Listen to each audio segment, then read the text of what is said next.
Good evening, everybody. Excuse me. Today's Tuesday, October 23rd, and this is the regular meeting of the Rhinebeck Central School District Board of Education. Welcome. May I have a motion to approve the minutes of the October 9th, 2018 regular meeting? Second. Any discussion or corrections? All those in favor? That's unanimous except Jacqueline, who's coming in the door. That motion passes. We have an opportunity for public comment. Would anybody like to make a comment? Seeing none, we can move on to reports and discussions. I'm going to turn it over to you. Okay, so something we don't do often enough, apparently. or so I've been told. This week is School Board Recognition Week in New York State, and New York State School Boards Association has provided us with a handsome proclamation, and it's actually very nice. I think I'll read it, unless there are any objections. Whereas each year School Board Recognition Week is observed by more than 700 school boards in school districts throughout the Empire State, and whereas our state's public education system is designed to meet the educational needs of all children and to empower them to become competent, productive contributors to society and an ever-changing world, and whereas members of local school boards are dedicated to children, learning, and community, and devote many hours of service to elementary and secondary public education as they continually strive for improvement, excellence, and progress in education, recognizing that all children can be successful learners, especially when education is tailored to the individual needs of the child, and whereas local school board members are strong advocates for public education and are responsible for communicating the needs of the school district to the public and the public's expectations to the district by working closely with parents, educational professionals, and other community members to create the educational vision we all hold for today's students and those in the future. And whereas the members of New York State's local school boards respond to the educational needs of the communities they serve and help ensure the solid foundation of our school system. In doing so, these leaders help strengthen our state's educational system and improve future prospects for our children. And whereas during October 22nd to 26th, 2018, special activities and programs will be held in communities across New York State in observance of School Board Recognition Week, and it is fitting to join in acknowledging the commitment and contributions of members of local school boards. Now therefore, I, Andrew M. Cuomo, Governor of the State of New York, do hereby proclaim October 22 to 26, 2018 as School Board Recognition Week. So that having been said, I think it's fitting that we take a few more moments to thank our school board members, as we do each year, for their service to the community. They're not paid. They put in a ton of time, long hours, as I can attest from my experience with them over the last 24 hours. And they're here again tonight, giving up time from their families and their other occupations to serve our children. We appreciate everything that you do. We have these handsome, suitable for framing School Board Recognition Week certificates. Mark, I'll give you yours. And I guess we don't have it in order, but Steve, thank you very much.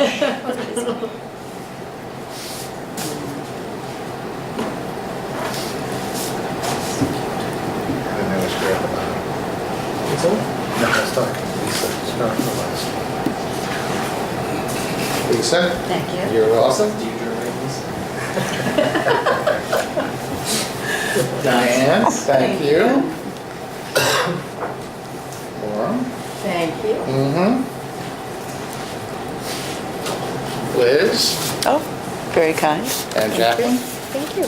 There you go. And Look at that. at your places are little parting gifts for when you leave this evening after another long night of service.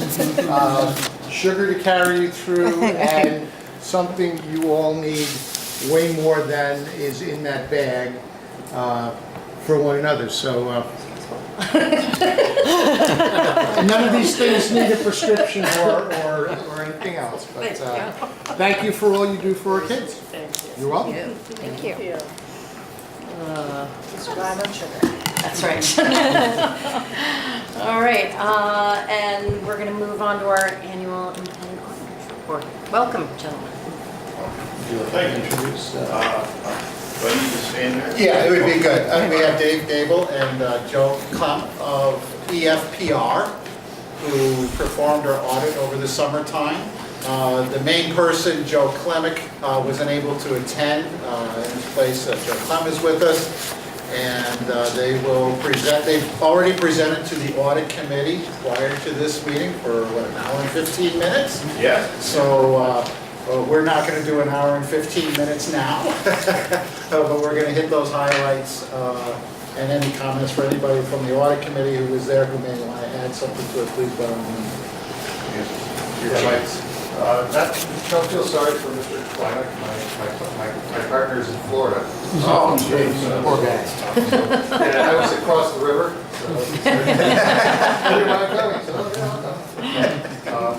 So good evening, everyone. Dave actually is going to do most of it because he was the director that handled the engagement. I just want to say a couple of things. We did have an opportunity to go through the financial statements in detail with the audit committee, and we asked a couple of really good questions. The opinions are unmodified on the financial statements, so that means that at the financial statement level, we are rendering an unmodified or an unqualified and clean opinion on the financial statements of both the district as well as the extra classroom activity funds of the district. There's also a report in there on the government auditing standards report. It talks about internal control over financial reporting and compliance and other matters. There are no internal control matters that rise to the level that we need to report those, and there are no findings, compliance findings, material to the financial statements that we need to report as well. So from the standpoint of how an audit can go, it went great because you got a clean opinion on the financial statements, both at the district level as well as the extra classroom activity, and then that report in the back that talks about the government auditing standards report has no control matters and no compliance matters, so that's terrific.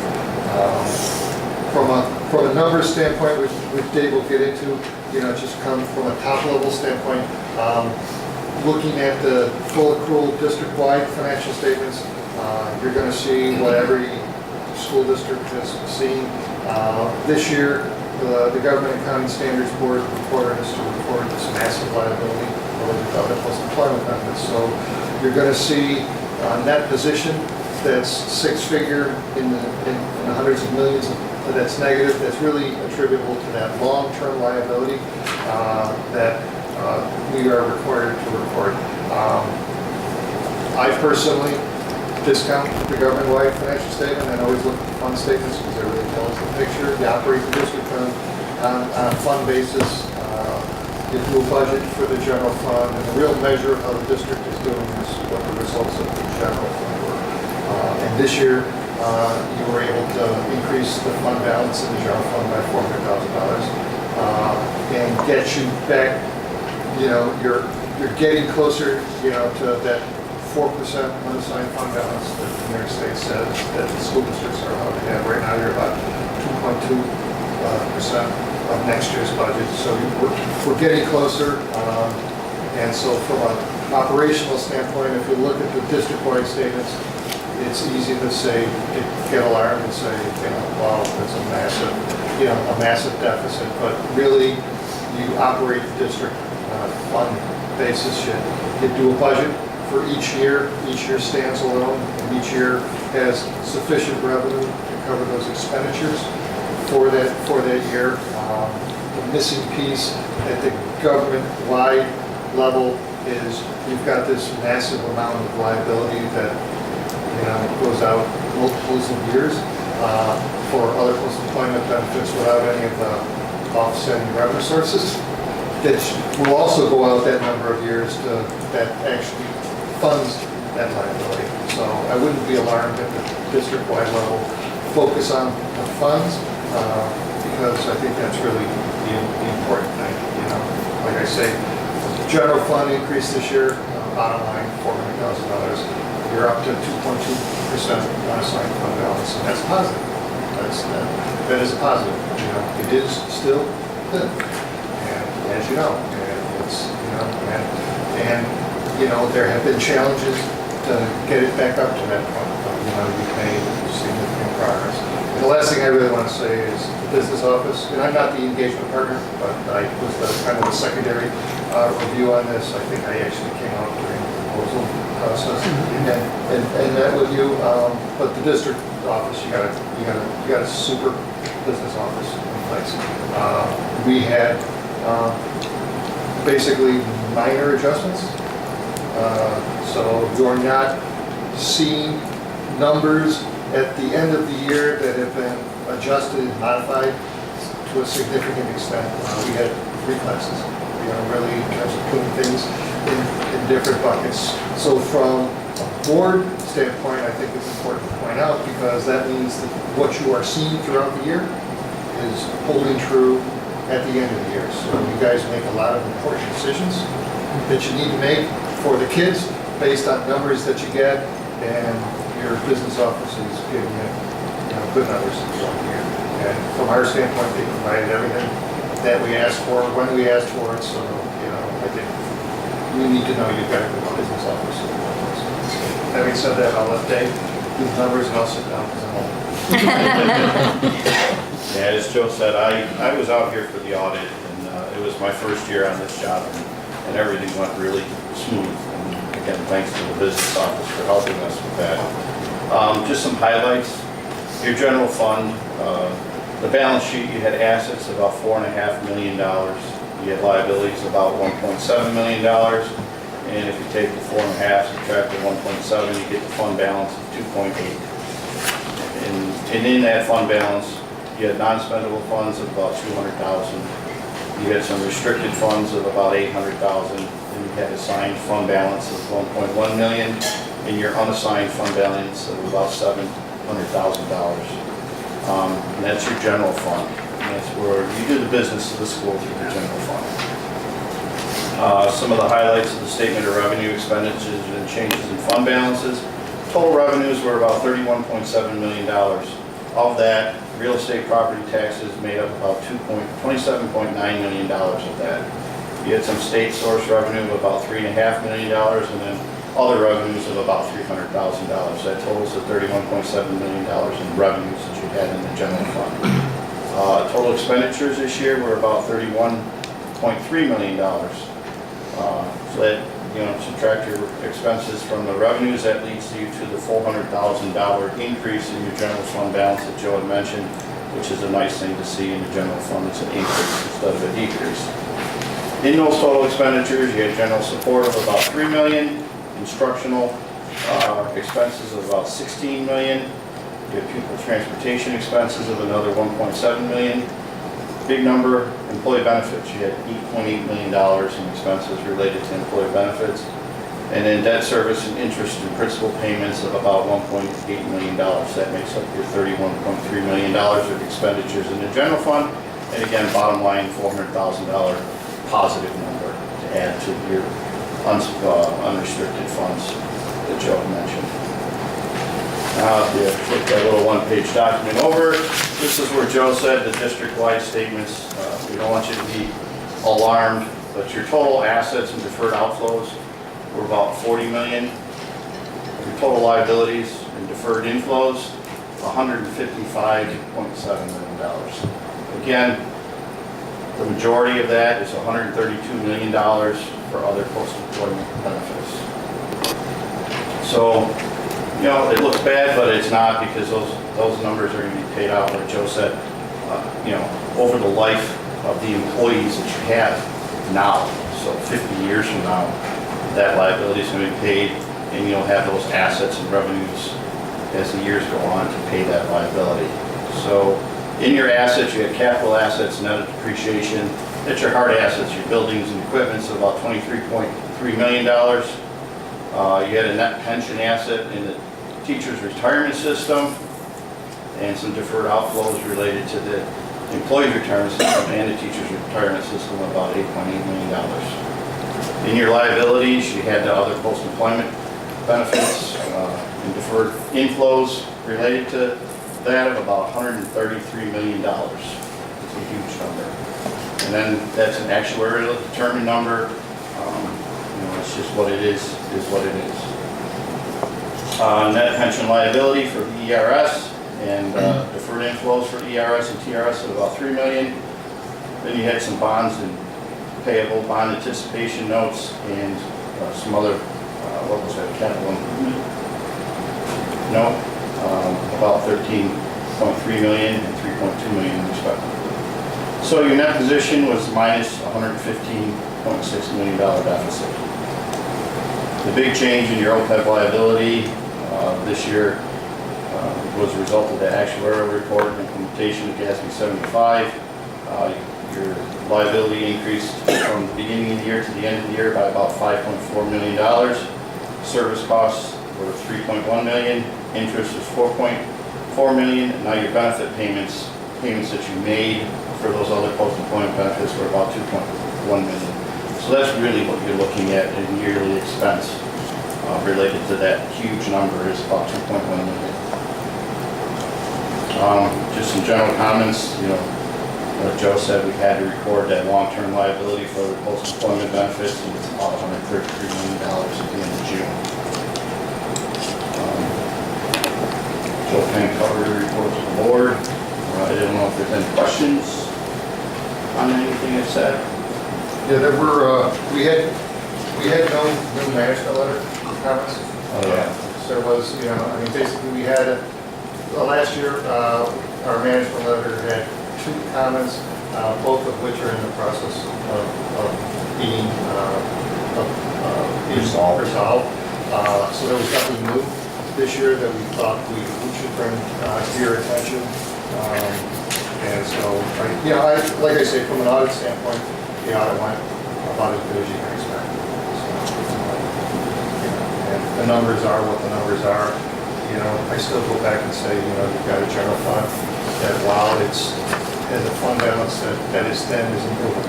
Obviously, you've made some steps to do that. And hopefully, next year or the year after, we see a general fund balance, unassigned balance of 4%. That's New York State. School districts are the only form of municipality in the state that really has a requirement where it becomes a compliance issue if you're above 4% of unassigned fund balance, which really seems kind of counterproductive, especially in an environment, a tax cap environment. And what's more important than the school districts educating the kids? When you look at that unassigned fund balance, the reason why it's there is because you have no control over families that move into your districts. And if from the standpoint of if you have an influx of families with special needs, well, that's an unbudgeted cost that unassigned fund balance needs to cover. If you have a facility issue that happens on, and that's a cost that needs to be covered by the unassigned fund balance. And so the good news is that balance is coming up. And you're increasing the percentages and doing what you need to do in order for that to continue. Any questions or comments? Could you explain a little bit more about the net change in total other post-employment benefits for this year? Yeah. What should we take away from that? What you should take away from that is the fact that the most important number on that whole thing is the benefit payments. Okay. And there's $2.1 million of benefit payments toward those other post-employment benefits. That's the expense that you budget for. That's part of what you budget on an annual basis. The rest of it, you have no control over. It's an actuarial calculation that goes through and says, okay, if we go out until the end of time when our employees, have Because what that liability measures is from the point in time of all your people, where they retire going forward, in terms of with their life expectancy of what that expenditure is supposed to be. The takeaway is really the out-of-pockets, because, New York State does not allow us to reserve for health insurance. They don't allow us to fund for that future liability or anything like that. All we can do is budget for it on an annual basis. And so really the takeaway is the only number that you can cover is that actual out-of-pocket. I think there's a huge jump in that number. Last year, our reports were based on GASB 45, which really only looked at the current retirees, their expected life expectancy, so to determine what it's going to cost the district in the future for these retirees. Now, GASB 75 basically said, we don't want to just look at retirees, we want to look at every single employee, because in Rhinebeck, we expect you, if you start here, you're going to end here and you're going to retire from us. So they're now looking at current employees and costing out our potential retiree costs also. So, give you an example, we had somebody and this person is not in this mix, but you just hired somebody for 25-year-old. Their life expectancy is, I'm going to say, is 80. So they're capturing 55 years worth of, now I don't know where that goes. I don't think maybe the first 30 years, because they're still an active employee. I'm not sure if they're counted in that report. But that retiree, when they retire on, at let's say age 55, well, we got to cover from 55 to 80 years old. But in the year of 2060, what are the health insurance costs in 2060?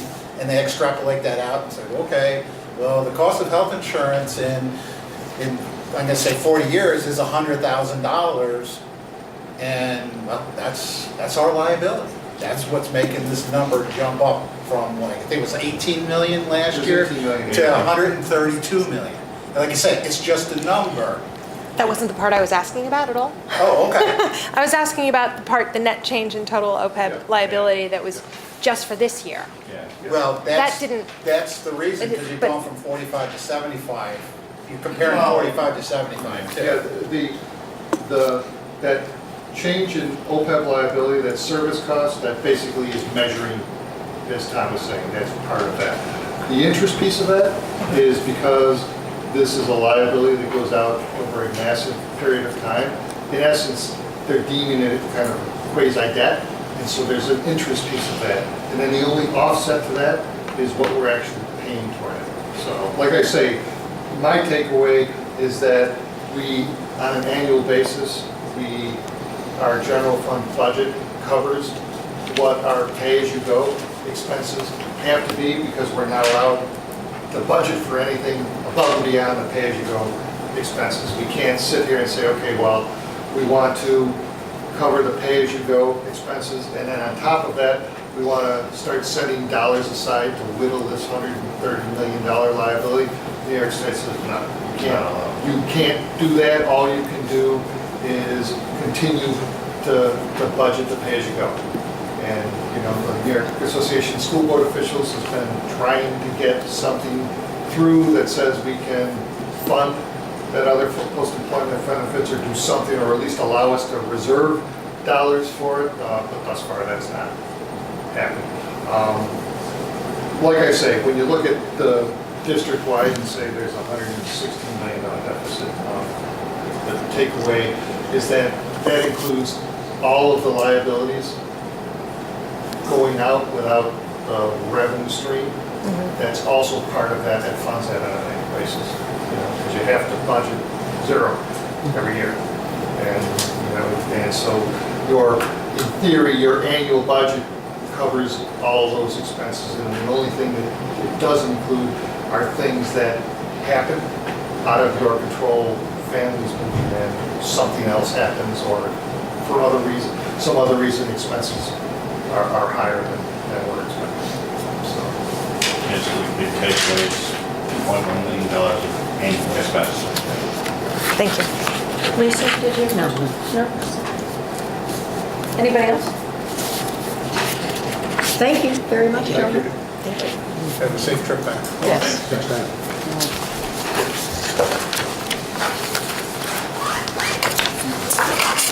Okay. Move on to principals' reports.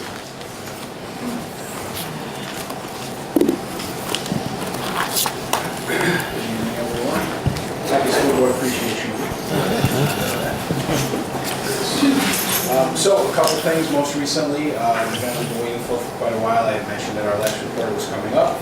Last Wednesday, we had a ribbon cutting event, chance to celebrate the installation of our fitness equipment that we won our grant for. And it was covered by a lot of different venues, Spectrum, Verizon, Northern Dutchess News, reps from iHeartRadio were there. I certainly wanted to thank Joe and Laura for coming as well. It was a fun activity. One of the things I had mentioned there, we tried to kind of liven it up. One of the things I wanted to thank our PE council. We have a group of students who spend a lot of time with our PE team and kind of help with a lot of initiatives in the building. And they were really kind of played the lead role in demoing all that equipment for everyone. They also participated in a weighted balloon contest along with 5 staff members. So that was fun. One of the things I wanted to mention was that I brought the article from Northern Dutchess News. And now I really regret not using a chainsaw because it literally says, with a revving blade on a power hedge trimmer. Chainsaw would have sounded so Really fun. They literally started the story with that. It was a fun event. I had visions of my superintendent, like 20-inch ranch. But anyway, but I want, once again, I've stood up here and really used this venue and a lot of others to thank everyone for that time. It really was a community effort, and now we get to, do the fun business of applying this to our units and really everything from intramurals to the units embedded within our PE program. So we're looking forward to incorporating that. We do have one more day of in-service next year, around this time next year, September or so. It came in two separate visits, so that's kind of the last of what came with the grant. So really thanks to everyone again. I wanted to also thank the Rhinebeck Science Foundation. Today, our grade 4 students got to go on our second year to Ramapo for our human engineering initiative. Basically, from what I heard, feedback was it was even better. They learned a lot from last year. The big piece of this initiative is students using cooperative skills to engineer shelter from raw materials. So they really enjoyed doing it. They were very excited when they came back to the building, hope to possibly keep that going. So a good partnership with Rhinebeck as well. Speaking of partnerships, so this Friday, the High School Science Club will be coming over to provide hands-on experiences in our STEM lab with our grade 3 students. Last year, I think it was last year, we had an opportunity to do it as well, so we're doing it again. I wanted to thank certainly the students from the science team club for organizing it, and Mr. Wolfen in grade 3, teachers, and Mr. Stevenson over here for making the time. It's a half day, so the good thing is those students will miss instruction time, and they'll be able to come and incorporate that time with our third grade students at the STEM lab. And they'll be doing some seasonally themed experiments, including CO2 smother, exploring properties of solid and liquid with oobleck, as well as a kid-safe version of elephant's toothpaste, which is kind of like showing explosions, but a lot of solid to liquid, a lot of those kind of activities. And certainly, I wanted to thank Dr. B for always supporting these kind of initiatives. It's great that he's always willing to help out, make sure the logistics are there so we can make these things happen. I wanted to report that our Culture Connect began their weekly LLL program at Chancellor last week. So as we've done in the past, twice a week, help after schools, we're partnering with BARD students. One of the great things is now it's been running so long in my building that we have middle schoolers and high schoolers coming over after school and helping, volunteering and incorporating their time from having benefited from being a part of that program years ago. So that's a new thing that we've been seeing over the last couple of years. You've heard me mention certain things that we've done over the years that are positive reinforcement with students. One of the things we've always tried to keep in place was peer mediation. Last year, just because of Northern Liquid schedule, we weren't able to make that happen. So this year, we are doing it again, and I wanted to kind of report out to you that we're going to kind of change the process a little bit, and it's really going to mirror a lot of, I mentioned the PD Council earlier. We felt that, we very often would take feedback from the teachers who get feedback from students as far as how students were picked for that. It used to always be a nomination conversation per class in 5th grade, and each class would nominate 2 to 3 students. And then Morgan, I would try to help out, but certainly Morgan would do the bulk of the training, and then her and I would be available for peer mediation throughout the school year when students in any of the grades kind of need that. It was always good for them to see older students, senior students, helping them work through some conflict. So, but one of the things was that, it was kind of one of those situations where you had to balance some of the feedback from students was, sometimes that they're always nominated, this is kind of the same kids and that kind of thing. So we wanted to kind of make it a little different and try to kind of empower students to advocate for themselves. So what we did this year was, Morgan and I met with the 5th grade teachers, and we have our regular peer mediation introduction to students. But what we started to do is we actually created what we're doing now, is a draft form and application form, which allows students to kind of, in almost an essay format, kind of talk to us about why they think would be a good choice for them.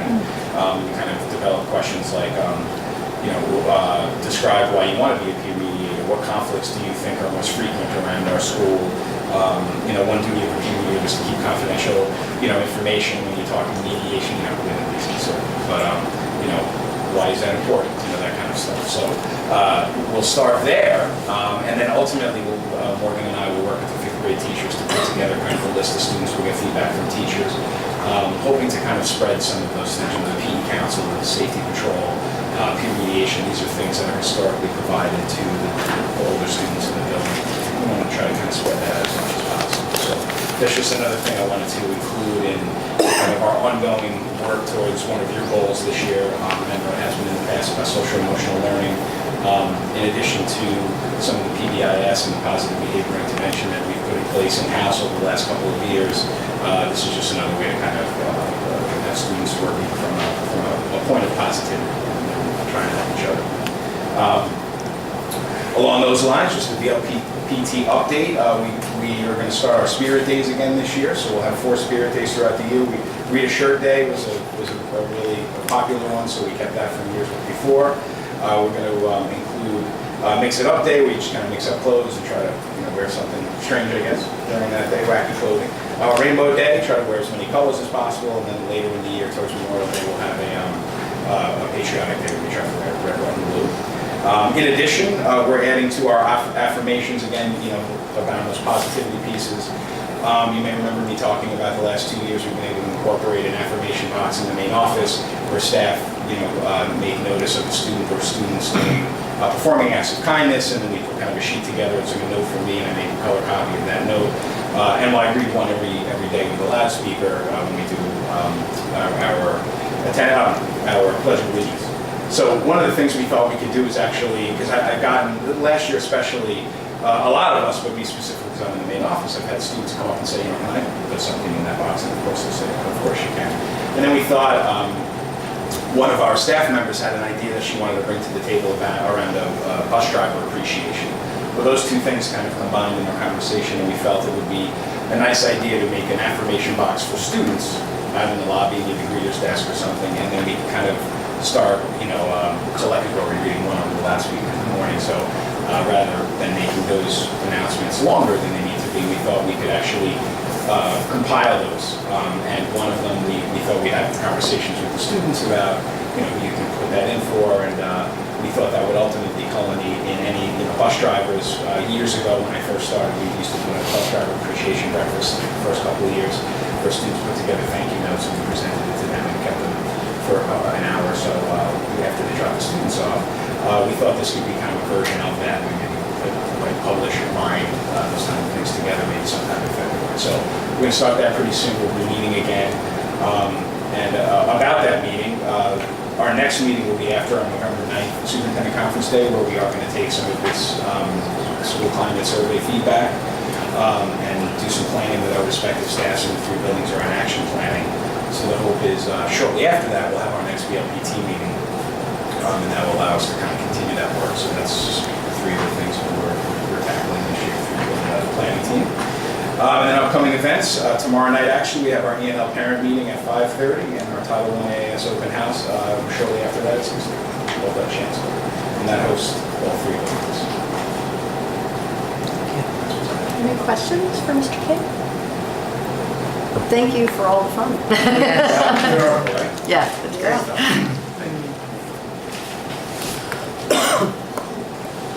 Good evening. Our colleague John Kemnitzer this evening is attending a program in his home district on internet safety and cyberbullying, and so he'll be bringing this information, his review of this presentation back to our district for our consideration for perhaps sharing with our students. So in his absence, he's asked me to deliver his report. This fall, BMS has partnered with Alice Coleman, who's a certified Fearless Living coach, who'll be conducting a series of lessons twice a week for 5 weeks with 6th grade students during home and careers classes. This program is aimed at decreasing anxiety. Ms. Coleman's lessons will focus on identifying the body's reaction to fear, as well as providing a variety of practical strategies and tools for taking risks and overcoming fear.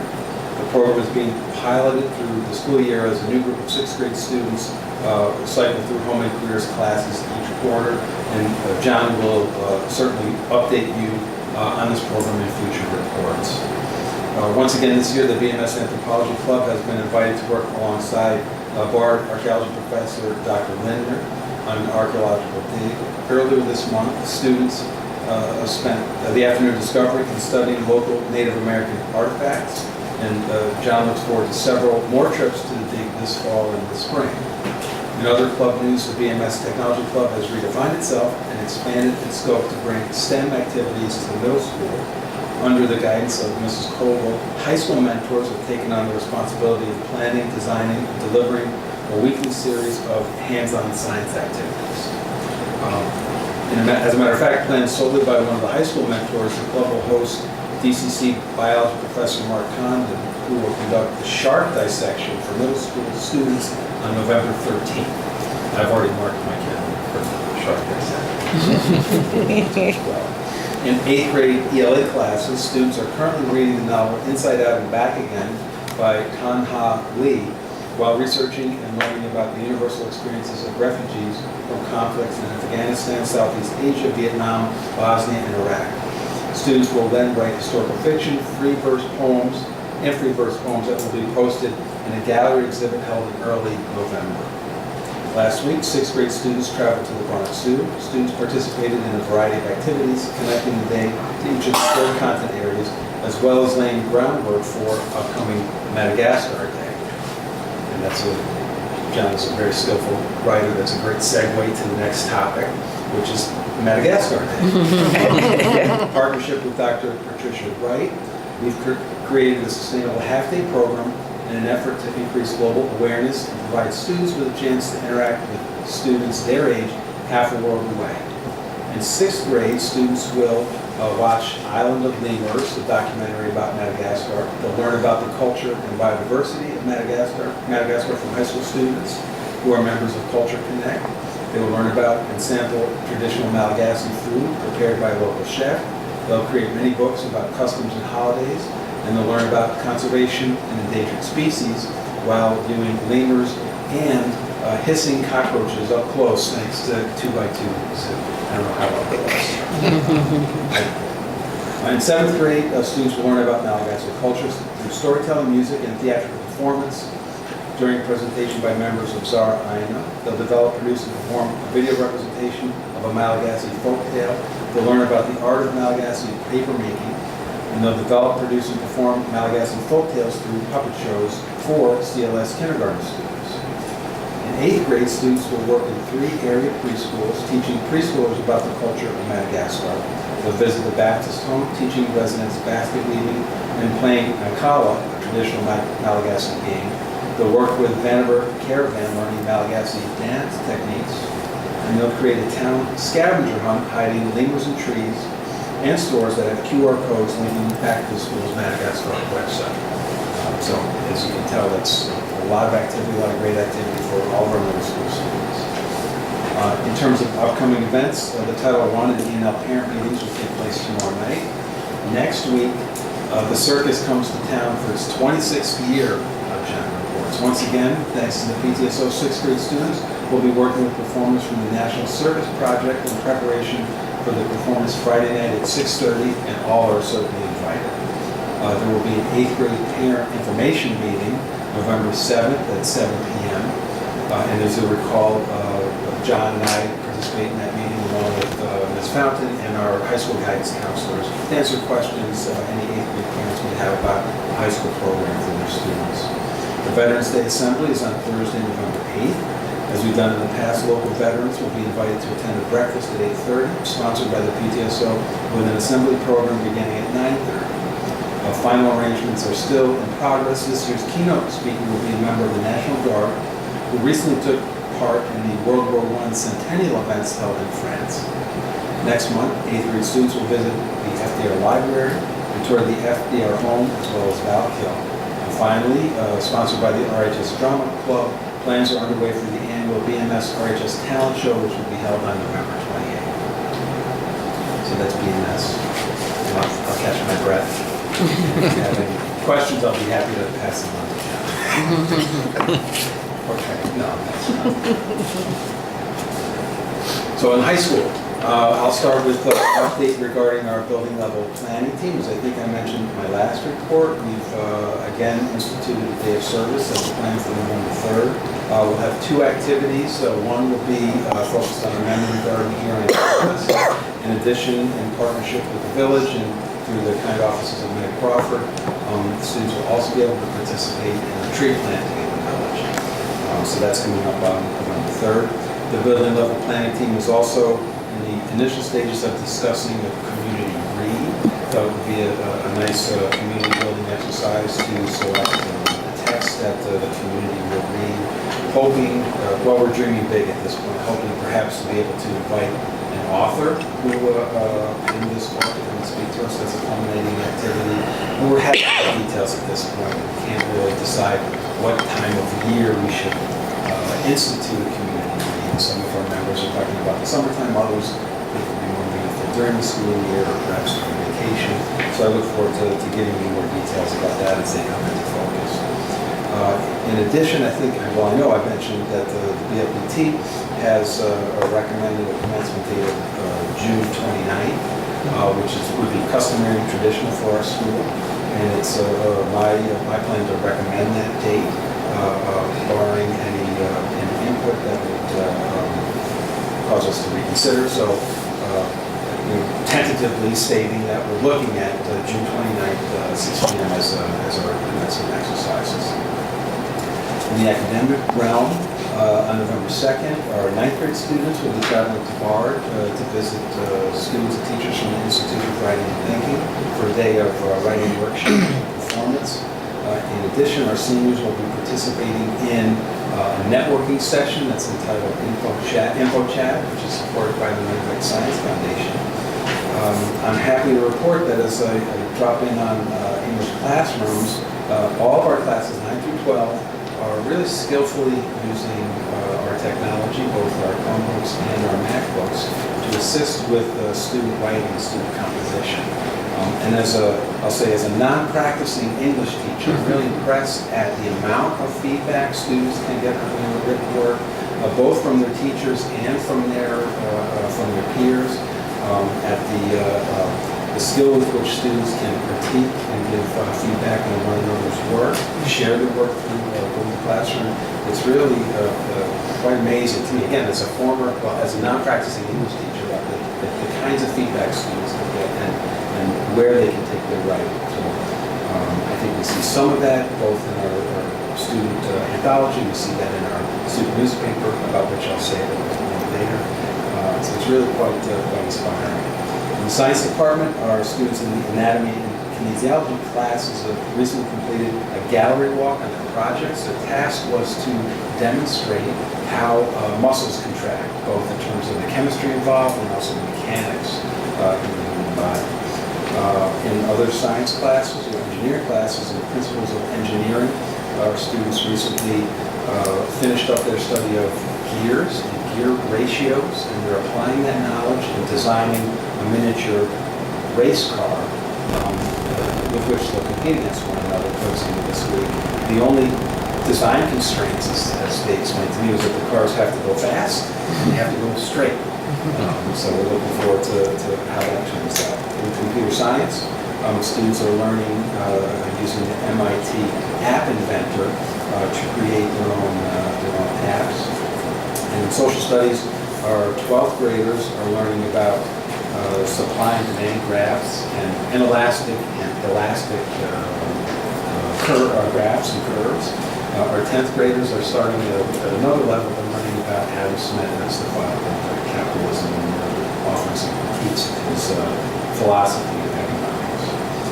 In the art department, our students are beginning to appreciate our new choral teachers' love of intricate and stirring harmonies. And I wouldn't be surprised if we heard something like the Bohemian Rhapsody in one of our concerts coming up, as well as the song, I'm old enough to know the song, Africa by Toto. And the students are really leaning into that. So that's going to be a good concert.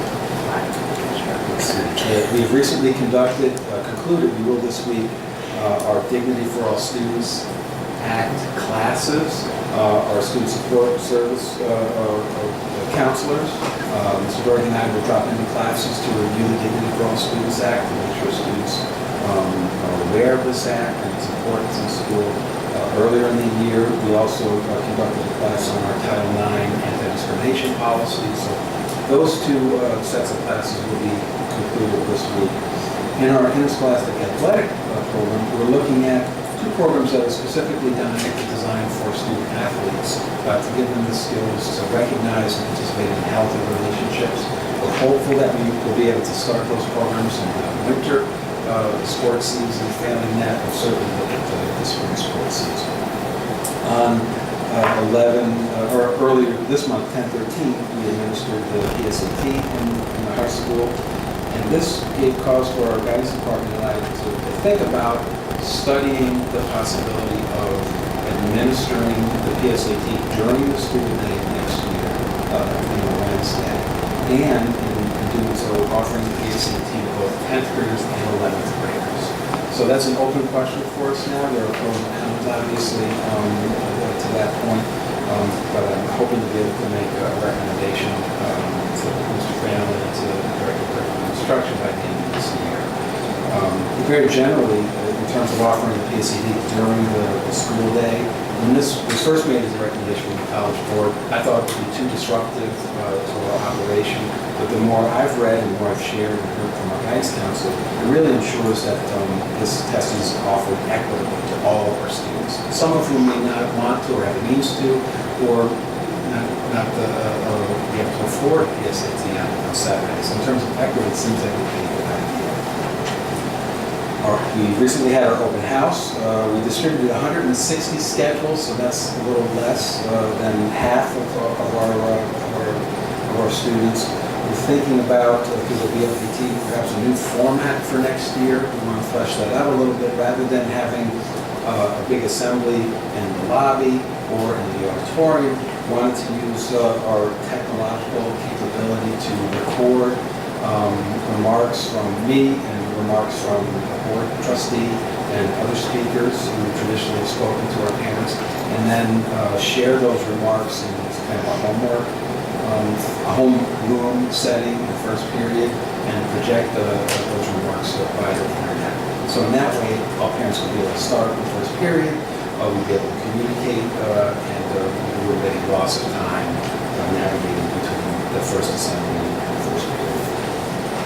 As I mentioned a little earlier, I'm very happy to announce that in addition to the earliest newspaper, the paper newspaper edition coming out, Rhinebeck Reality newspaper digital edition is available, www.rhinebeckreality.org.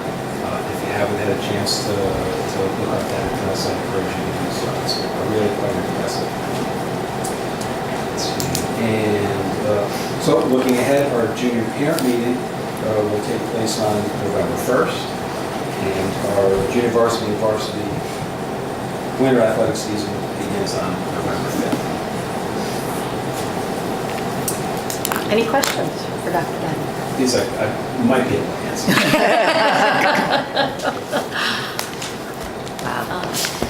I had a quick question about your community read. The idea about that, is that the high school community? Is that the Rhinebeck community? How broad are you going? Yeah, we haven't even crossed that bridge yet. I'm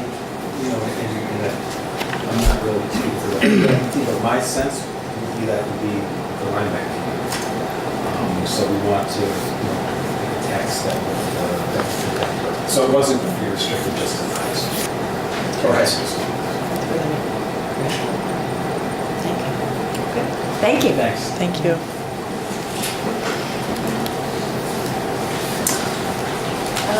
Okay, maybe we can move on to committee reports. We start with audit. Do you guys want to add anything to? Let's see. Oh, we have your September minutes. Right, we obviously didn't do minutes for this evening's meeting. So I don't have anything to add about that.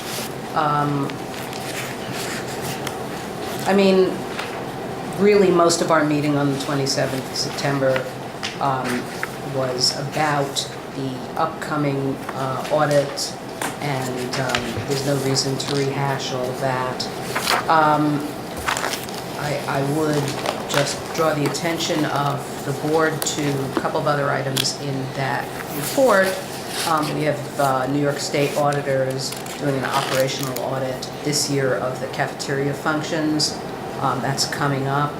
And that the committee has talked about the possibility of doing one or more internal audits this year because we have funds in the budget for that. We have not yet decided what to recommend for an internal audit, but we're still discussing that, and we hope to have some recommendations.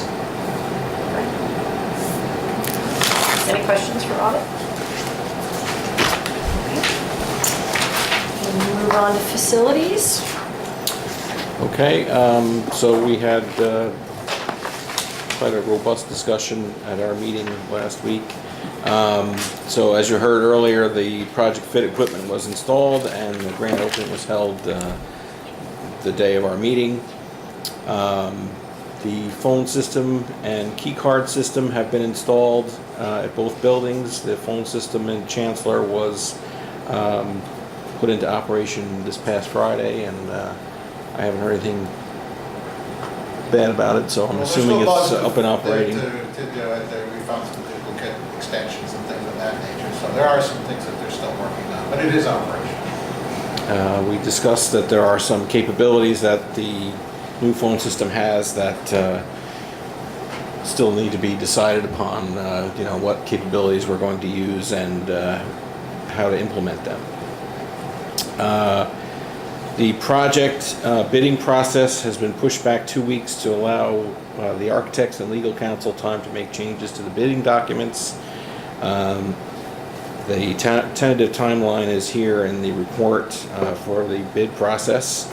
It may be necessary to have a special board meeting prior to December 11th, which is the anticipated bid award meeting. In the event that we need to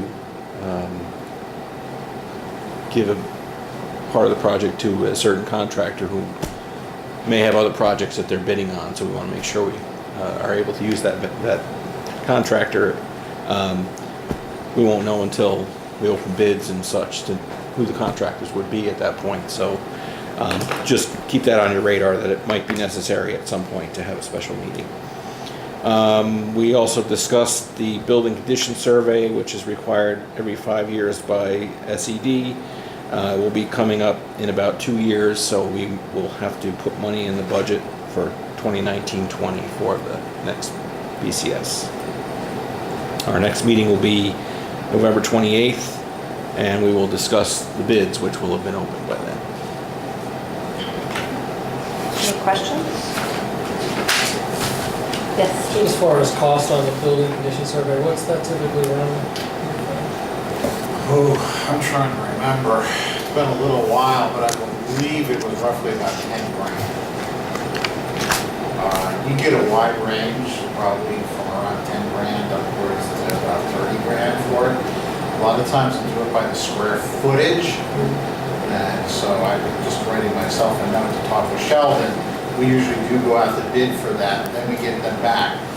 Once again, these are professional services, so, you know, in the last process, we knew we were going to have an upcoming project. So we selected that particular architect in anticipation to see how they worked.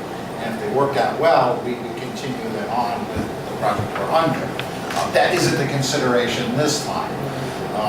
You know, in a lot of ways we may mix it, but let's just do it short, quick, because it's not like, I don't anticipate over the next 5 years that we're going to go out again for it. So I don't want to spend extra money if we don't have to in this case. Because the last one we used for it, it's really every 10 years is really when you want to do it as far as our consideration, but in law it's every 5 years. So we think this is just going to be about 10 for this coming? No, this will be coming up on our 5th year. No, Yeah, I know. $10,000. $10,000. Oh, yeah, I would figure that's about. A good estimate. Okay. About, I think it was about 10 grand, it was under 10 grand last time. Any other questions? I had just two. Do we have any sense of the number of bidders we'll have for the project? No. Okay. And we're opening bids on the 20th.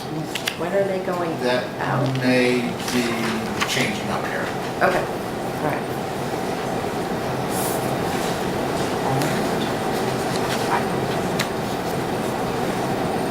Okay, any other? No? Okay, moving on to policy. Okay, those are my minutes as well. So we started by reviewing a sample policy from SED on integrating mental health education and well-being within an entire school environment. We were given the policy and we're to review it before the next policy committee meeting. Also, a number of staff groups are reviewing the policy as well, and we'll give input on those. And then once we finished just looking at that, we moved on to continuing our review of the policy manual. Policy 9110 on confidential managerial employees, we're recommending that we discuss the policy with the full board just to get some input on that. Just trying to review what we did here. There's number 9190, we're looking to see if that is still relevant because it only applies to retirees before December 1st, 1994. So our next meeting will be November 29th, and we'll be reviewing the final 9 policies in the manual before we start That's been a long process. as well as the mental health Thank you for policy. sticking So it then out, you can guys. start again immediately. Take a year off. Yeah, exactly. Any questions for policy? All right. And long-range planning, we had that meeting this morning. We continued our conversation about the budget process, and Joe's going to meet with the 3 principals to discuss sort of a new way of attacking the budgeting process. And we'd like it to, we are hoping that it will become a more collaborative effort between administrators and department or grade level chairs, so that everybody's on the same page about our needs for the program and effects of particular changes that may be called for throughout the budgeting process. If everybody's part of that conversation, then nobody's taken by surprise. Salaries and benefits will continue to outpace the program, so it's important to hear the voices of our educators in order to protect the quality of the program and the budget for our taxpayers. Tom is hoping that there may be some efficiencies with the new accounting software, but it's going to mean that all staff members will need to use it with fidelity in order to realize those savings if there are to be any. We're also, since the Long Range Planning Committee is also the Personnel Committee, we're going to be taking a look at enrollment and class sizes and comparing our enrollment and class sizes against high-performing school districts in New York. We're going to try to use the power of Forecast 5 to be able to help build scenarios 5 years out based on the enrollment projections we have. Joe is going to reach out to the Pine Plains High School principal. They've recently changed their secondary structure to a junior-senior high school, and we're interested in knowing what that meant for them, what changes happened, what were the pitfalls, what can be learned from that. And when we begin drafting the initial long-range plan, we want to be really specific in terms of clarity to point out changes from our current practice so that we can solicit all constituent feedback throughout the process before we present a final plan. So our next meeting will be November 5th. We're going to start that work with class size projections and Forecast 5. We're also going to we're going to try to meet with those folks at NYSBA at the end of the week and get a better grasp of how we can use this for this purpose. Yeah. Can you be a little more specific about what you mean when you say that salary and benefits will continue to outpace the program? Well, because of our contractual agreements, those increases will continue to eat up a significant part of our budget. And so as those increases keep growing, we still only have a finite amount of money given the tax cap. So it means that it is going to, the money that's available is going to be smaller and smaller for the program. So as Tom was describing it, it's usually materials and supplies that get nickel and dimed. We have to figure out a better way of using the nickels and dimes we're going to have as we have less money for educational material. Any other questions? Okay. We're going to move on to the CAC LRP update. Yeah, as part of our effort this year to schedule more frequent board reports on things that are going on that intersect directly with board goals. Laura and I talked when we met midweek last year. we thought it would be helpful for the full board to get an update on what's been going on with the community advisory committee for long range planning. Just so you're all aware, Diane and Laura have been on this committee since last year. Deirdre Dalbert was a board member of the committee, and when Deirdre left the board, Steve kindly stepped into her space there. So the three of them are your representatives on that community advisory committee. We put this together at the end of the last school year. In fact, we had our first meeting, I think, on June 25th. Don't quote me on the exact number, but about 30 people signed up, 30 community members, as well as members of the school staff signed up to participate. To be honest, the actual number who have shown up with any kind of regularity has been more in the 15 to 20 person range, depending on the night, and it has sometimes fluctuated. Some people have been pretty steady every meeting, and others are there and then can't be there another meeting, whatever. But I think we've been getting a reasonably encouraging feedback to date from a broad segment of our parent and staff populations. Lloyd Yeager, who worked with us for several years, a few years ago, to develop the district CDEP plan is at the request of the board members on the Long Range Planning Committee, suggested that we have a third-party facilitator of the process. So Lloyd has been facilitating this process for us.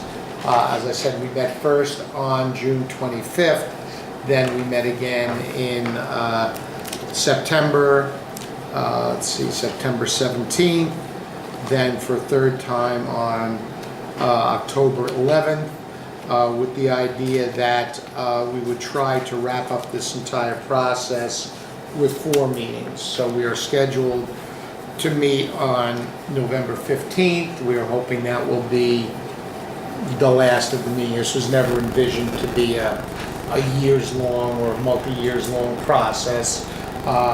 And those of you who were on the board last year recall that we did in the spring put together a charge from the board to this community advisory committee to provide feedback to the board as the Long Range Planning Committee undertakes the development of a long-range plan. So we wanted to make sure that we had reached out to the larger community and solicited their feedback. So the 3 meetings thus far and the one that remains to be held in early November have essentially been to pull these people together and do the work to be able to bring to the board a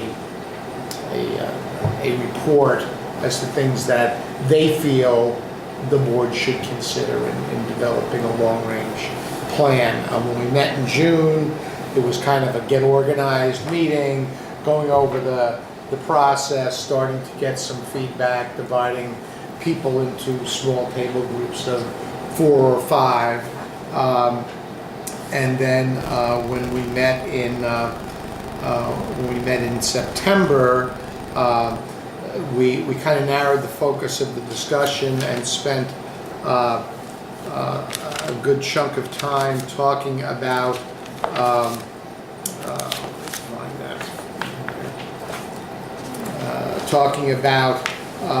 ideas for innovations in our schools, as well as allocation of resources, because it appeared from our first meeting that those are the two needles to thread: how to innovate, and perhaps allocate resources differently in order to support that innovation. So those groups and we're meeting from like 6:30 to 9, so in that 2.5 hours, which seems to really fly, the groups have developed ideas for allocation of resources and innovation, potential innovations.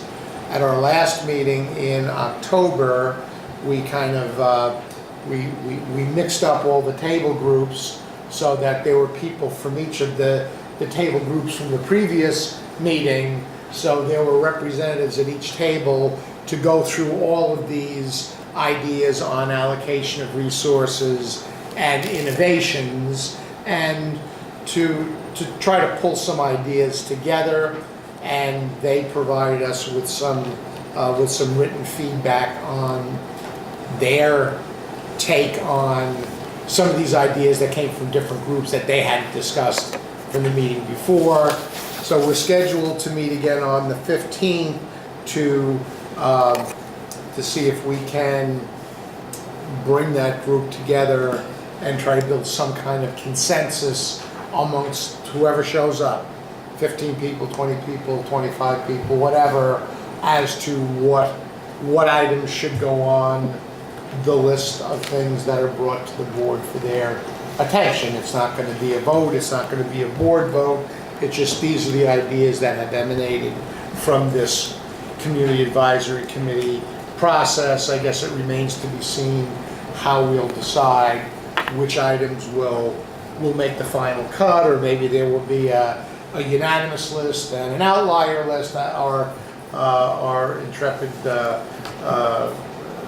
facilitator, I'm sure, will come up with a process to provide the board with what they asked us for back in the spring. And that's kind of an overview of 3 2.5-hour meetings, but I'd certainly open up the floor to Laura or Diane or Steve to add anything, because most of them have been at most of the sessions as well and have participated in that. So, I mean, feel free to amplify anything that I've mentioned or not. Yeah. It's up to you guys. I think the only thing I'd add is that they've been really rich conversations. There are no shrinking violets, wallflowers in that room. They all came with ideas and things to think about. And I'm looking forward to what Lloyd's able to put together in terms of taking all of those ideas and synthesizing them into ways forward for us, ways to try to focus all of the information that we've been gathering over the last year and moving forward from that.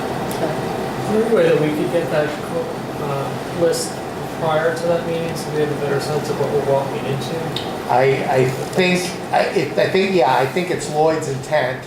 We scanned those and sent them to him the next day, and his self-imposed homework assignment was going to be to go through those and try to distill what was there, and with the idea of getting them back to us so we could give it to everybody. Everybody should have a- Yeah, so we're working on that. That's great. Yeah. So the point of having these conversations, these periodic sort of temperature-taking discussions, was to get a sense of where we were in terms of accomplishment of the goal.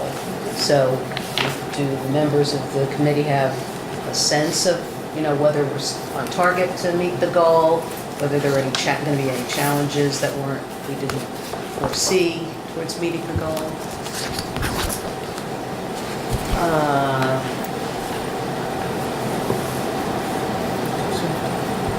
So I think this year's part of the goal was to develop and complete the draft long-range plan, not the final plan, but the draft. So I think it's too soon to tell yet. I mean, I don't know, I can't say we're on track or not on track. We're always pushing towards that. Too soon. I mean, I think we're making some progress toward that goal. I feel, and again, feel free to keep me from making a fool out of myself by saying this, but I feel pretty confident that by the time we wrap up that meeting in November, we'll have a reasonably rich report to bring back to the full board, and I think that will serve, not solely, but I think that will be a significant consideration in the development of that draft plan. So again, hard to say, will we have it done by the end of June? And maybe not, but I think we'll be a good ways along. I think we're positioning ourselves to have the kind of feedback that we need to start actually banging out a draft goal. So I think some of the difficulty is we haven't come across an actual template or anything of this type of plan that we can just say, let's plug our information in. So we're kind of building it from scratch. So that's, I think, where it's a little difficult to exactly know what our end product will look like. a lot of the long-range plans that Tom has looked at through his connections with the business officials are really focused on financial long-range plans, and this is what we're talking about is financial. It's a hybrid, so we're kind of reinventing the wheel here, and I mean it'll be interesting. I'd like to feel pretty confident that we'll at least have something drafted by the end of this year. We may have it completely drafted. I mean, hard to tell right now, but I think we're on I'm not track. promising a complete draft. There's a lot of different pieces that are coming together, maybe middle of November, and I think by that point, we'll get a better sense of what the heavy lift is gonna be, right? You have the 5-year projections for financials and enrollment, and then this piece from CAC and the work that we've done separately in long-range planning. I think all of that has to come together and shake out, and I think we won't know until we see those individual pieces, but I think we at least have most of the draft, or if not the idea done. It may not be written out, but I think we have enough direction. And the other complicating factor is that we're trying to overlay the CDEP plan on it as well, right? Because we don't want to undo any of that good work, so. I'm sorry? So, we're in better shape than we were beginning of the And year. I think we're making We're progress. making So that's all I have to report. And we'll be reporting back to you after the meeting in November when we are bringing you a final report from that committee. Okay, so bylaw amendments, speak now or forever. We're headed out on Thursday. Yeah,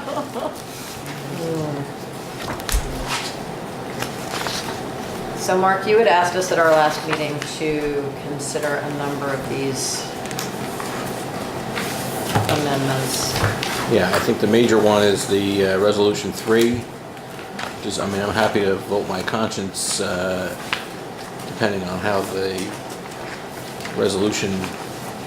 final resolution turns out. I'm sure there'll be amendments on the floor. But if you have any input, I'd like to hear it before we get to the floor.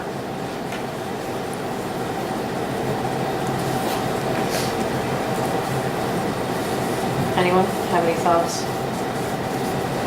I personally am in favor of this amendment. And I think you should vote with conscience. Okay.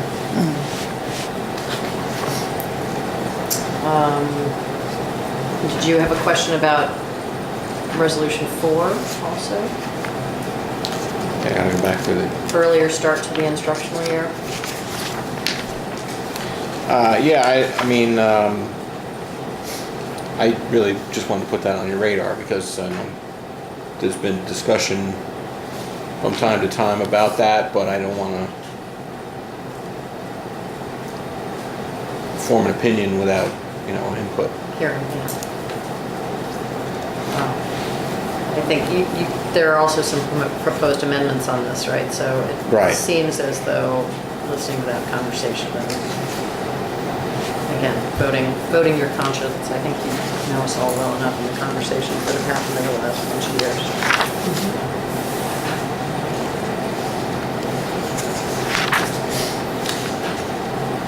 Yeah, I mean, just on 4, I mean, that's been an issue that we've had here. We have tight calendar years, so if we would ever have to start earlier, it'd be nice to get stating if that ever comes up. It only comes up once every so many years, but when it does, it's a problem. So anything that would allow the school to have more flexibility. It's a good idea.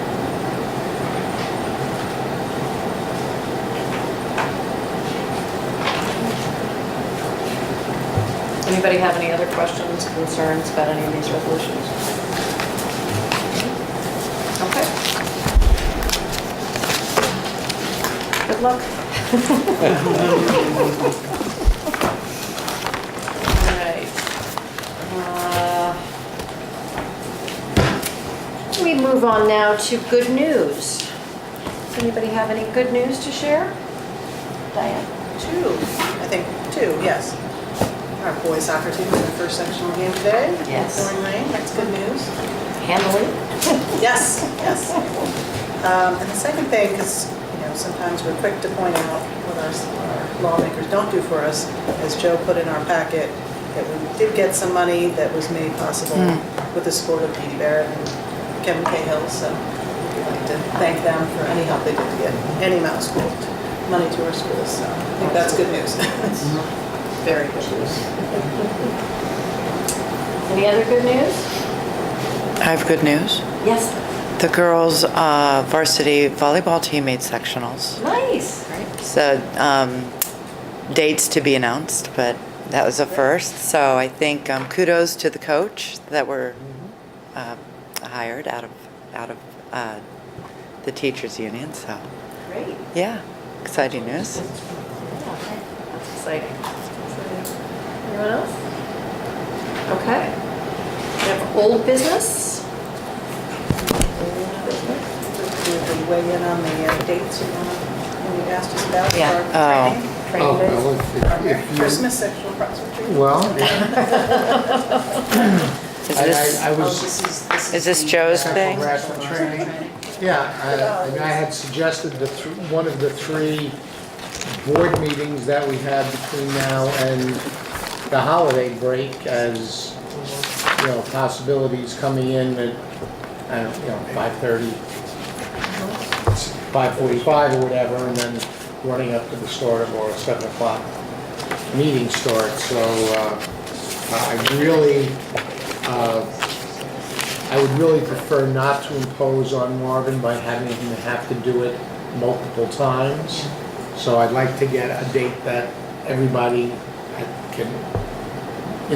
can reasonably commit to being here, so we can do it once and it's. Do you have a suggestion? It matters, I don't think it matters.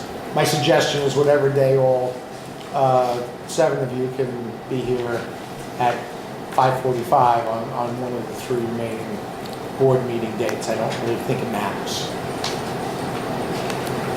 I'm available for any of those 3 days. Me too. Yeah, any of them would work for me. So. I don't have my calendar, but Okay. I think it would work. Let's just pick one.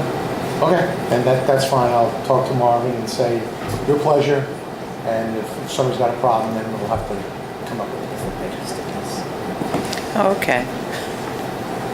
It will be on the night of a board meeting. Okay, very good. Thank you. And then I am wondering what kind of feedback you got for the superintendent conference day last week. Our first social emotional. I think, to be kind, we got mixed feedback. Okay. We had 3 different presenters and 4 different sessions, a keynote, and then 3 other sessions that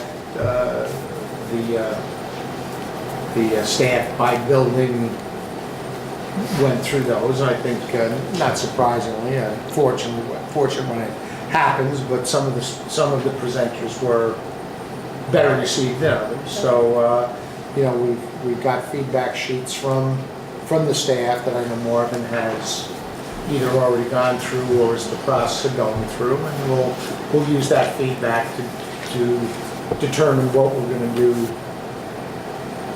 going forward. Some of the presenters who were well received, we'll likely try to have them back, and those who were less helpful to our staff, I won't have them back, and we'll have other people. We do have another superintendent's conference day on November 9, so there may be some return performances by some of the well-received folks, as well as having our folks present the analysis of the school climate survey. And it's not just rolling out the results of the survey, but the heavy lifting is, what do we do with these results? What do we talk about doing differently based on what our students and our parents and our staff are telling us? So that's going to be the bulk of what happens on November 9th. We'll keep you posted. Great. And were you able to talk to Marvin about having those folks present to us at our board meeting on the 13th? Yes, I mentioned it to him, excuse me, so he's going to have to, he'll talk to them about that, yeah. And if not, maybe we'll have to, if they're not available on the 13th, maybe we'll have to have them back on the 20th, whatever. Yeah, we'll do something with them within the next couple months. Okay. Any other old business? We have another opportunity for public comment. We have public, we'd love to hear from you. No? Okay. Any other? I know. Other? Okay, then we can move on to action items. Would anyone like to remove anything from our consent agenda? Okay, then may I have a motion upon the recommendation of the superintendent of schools to approve the consent agenda? So moved. Second. Any questions? Yes, just on 6.1.4, instead of TBD, the recommendation is to approve Tom Liptay to serve that role on the audit committee, right? I got it right there? Okay. I just check the spelling of his name. Liptay. That's what I'm pretty sure. It is. Yes. It is. Right. We would like to. Good night. Good night. Good night. We'd like to thank Mr. Liptay for volunteering his services to the audit committee. Thank you. And I would like to specifically point out RSF and the PCSO for their continued Yeah. significant support of programs for kids in our district. It's almost every meeting now. It's really, really wonderful. All those in favor? It's unanimous. That motion passes with 50 votes. It's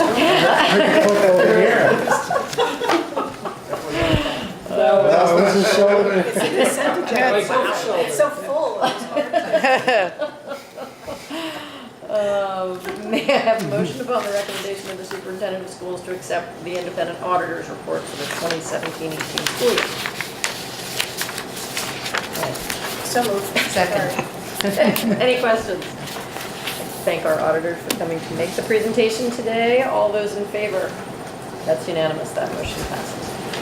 May I have a motion upon the recommendation of the superintendent of schools to approve the temporary appointment of Patricia Ewell as a teacher aide temporary for 3 hours per diem effective October 22nd, 2018, up to but not to exceed December 21st, 2018. So moved. Second. Any discussion? I would just point out that this is a special education need. All those in favor?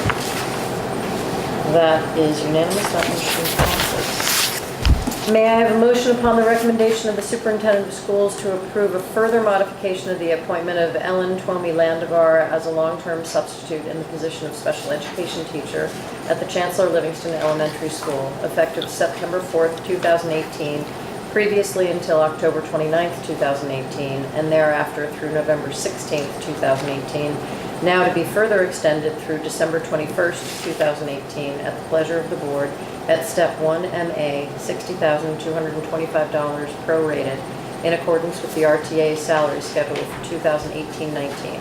This additional extension is to fill the vacancy created by the leave of absence granted to Mary Fleischauer, special education teacher at the Chancellor Livingston Elementary School. So moved. Second. Any discussion? All those in favor? That's unanimous. That motion passes. May I have a motion upon the recommendation of the superintendent of schools to adopt the budget development calendar and timelines for the 2019-20 budget? So moved. Second. Any discussion? All those in favor? That's unanimous. That motion passes. May I have a motion to move into executive session for the purpose of discussion of negotiations? So moved. Second. All those in favor? That's unanimous. That motion passes. We're moving into executive session.